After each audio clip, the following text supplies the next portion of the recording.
पहले आप इस वीडियो क्लिप को ज़रा ध्यान से देखिए और इसमें बताई गई तमाम बातों को वीडियो के आखिर तक याद रखने की कोशिश करना। आज जितने भी इस्लामिक क्रिएटर हैं उनमें से अक्सर मुनाफिक हैं। तो हमारे नबी फरमाते हैं कि मुनाफिक जो बोलता है वो खुद नहीं करता। और आज ऐसे ही लोग आपको सोशल मीडिया पर नजर आ जाएंगे जो सिर्फ व्यूज और शोहरत के लिए इस्लामिक वीडियो बनाते हैं। ऐसे लोगों की वजह से आज इस्लाम गलत तरीके से रिप्रेजेंट हो रहा है, क्योंकि एक वीडियो में मैं आपको कुरान की तिलावत करके सुनाऊं और दूसरी वीडियो में मैं आपको गाना सुनाऊं तो यकीनन कितने ऐसे छोटे बच्चे होंगे जो इसमें भी माशाअल्लाह कहेंगे, क्योंकि उनका यकीन, उनका भरोसा आपने दीन के नाम पर कमाया है। उन्हें सही गलत में तमीज नहीं करना आता। अव्वल तो इस जुमले के अंदर ही शरई गिरफ्त हो सकती है कि अक्सर क्रिएटर जो है वो मुनाफिक हैं। अक्सर का मतलब ये होता है कि आधे से ज़्यादा लोग कम से कम मुनाफिक हैं, यानी हर 10 में से 6-7 क्रिएटर मुनाफिक हैं। ये जुमला दुरुस्त नहीं है, चाहे वो मुनाफिक एतकादी के एतबार से हो या मुनाफिक अमली के एतबार से हो। जब तक आपके पास किसी के मुनाफिक होने की कोई शरई तौर से सबूत ना हो, इस तरह किसी को या अक्सर को मुनाफिक कह देना ये मेरे ख्याल से ज़्यादती है। लेकिन अभी इस जुमले से दरकिनार करते हुए दूसरी बात पे तवज्जो दिलाने की कोशिश करता हूँ। आपने तमाम बातें ध्यान से सुन ली होंगी। अब इस पोस्ट को मैं आपको पूरा तो नहीं सुना सकता, लेकिन नकले कुफ्र नबाशत वाली बात है कि आप ज़रा मुख्तसर 2-3 सेकंड के लिए सिर्फ उसे सुनिए और फिर मुझे बताइए।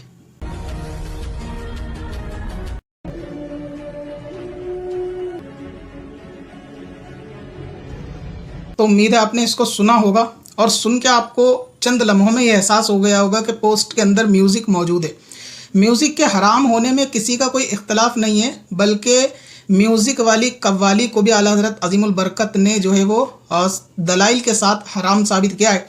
दूसरी बात यह है कि नबी पाक सल्लल्लाहु अलैहि वसल्लम की कितनी कसरत के साथ अहदीस मौसीकी के बारे में है।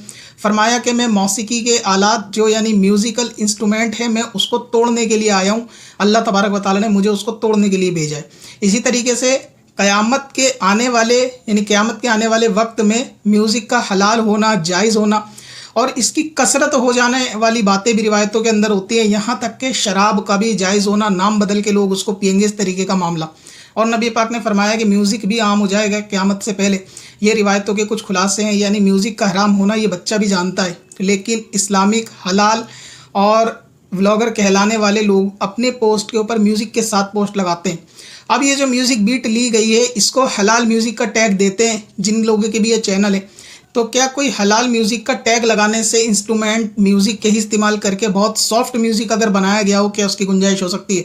म्यूज़िक के हराम होने में उलमा का कोई इख्तलाफ भी नहीं है, बल्कि रिवायतों के अंदर ये भी मिलता है कि म्यूज़िक जो है वो गाने बाजे ये दिल में निफाक पैदा करते हैं, यानी बंदा मुनाफिक बनता है। अब आप सोचिए कि व्लॉगर, इस्लामिक और हलाल व्लॉगर कहलाने वाले लोग अपनी पोस्ट के ऊपर म्यूज़िक प्रमोट करते हैं, लगाते हैं, तो क्या इनसे नौजवान आने वाली नस्लें अच्छी बातें सीखेंगी या इस पे भी सुभान अल्लाह माशाअल्लाह कहेंगी? अब आप याद कीजिए वो पहला जुमला जो वीडियो के शुरू में था कि अक्सर क्रिएटर मुनाफिक हैं, और मुनाफिक किसे कहते हैं कि जो लोग करते हैं कहते अलग है, करते अलग है। तो लोगों को गुनाहों से बचाने की दावत देना, दीन की तरफ लाना, सुन्नतें सिखाने के नाम पर साथ में गुड़ के अंदर गोबर मिला के म्यूज़िक भी दे देने वाली बात यहाँ पे पाई जा रही है। सबसे ताज्जुब वाली बात यह है कि आजकल एक ट्रेंड चला हुआ है इन्फ्लुएंसर का कि जब उनको उनकी गलतियाँ बताई जाएँ तो वो गूंगे का गुड़ खा के बैठते हैं, और जैसे आपने देखा होगा कि कबूतर आंखें बंद करता है कि बिल्ली चली जाए, वो वाला सीन है। वक्त गुजारते हैं ताकि जैसे जैसे वक्त निकल जाए बात आए गई हो जाए और लोग भूल जाएं। लेकिन आप ब्लॉगर साहब को ज़रा ये बात उनकी याद दिलाइए। पहले इस वीडियो को भी देखिए।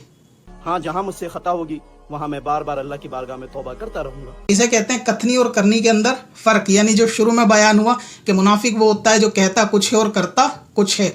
तो जब ये व्लॉगर या इस किस्म के इन्फ्लुएंसर लोगों के सामने कहते तो हैं कि जब शरई गलती हो तो बार बार तौबा करेंगे, बार बार तौबा करनी चाहिए, लेकिन जब इनकी आप गलती बताएंगे ये बात को आई गई करने की कोशिश करेंगे कि वक्त बीत जाएगा, लोग भूल जाएंगे, फिर कौन सा तौबा और कौन सा रुजू।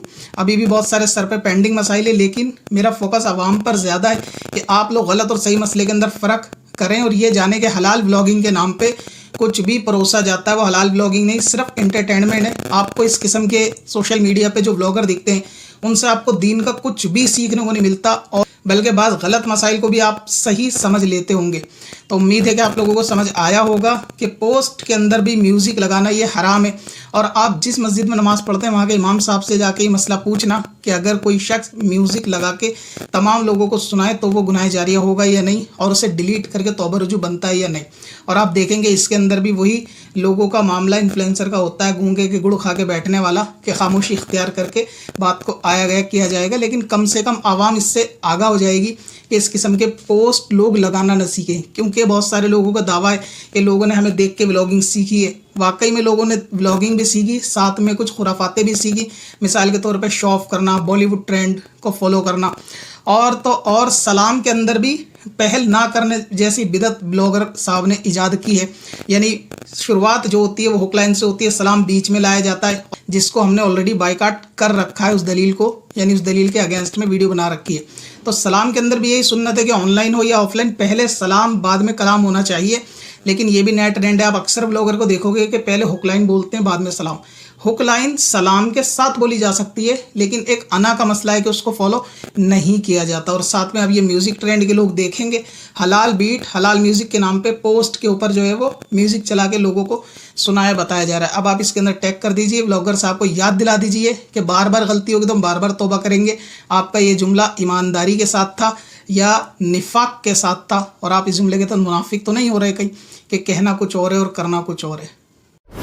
अगर आप भी आसान तरीके से घर बैठे उर्दू पढ़ना लिखना सीखना चाहते हैं तो आज ही हमारा बेसिक उर्दू कोर्स खरीदें। बच्चे और बड़े सभी के लिए। ज्यादा जानकारी के लिए विजिट करें वारसीस्टोर.in पर या हमें इंस्टाग्राम पर कांटेक्ट करें।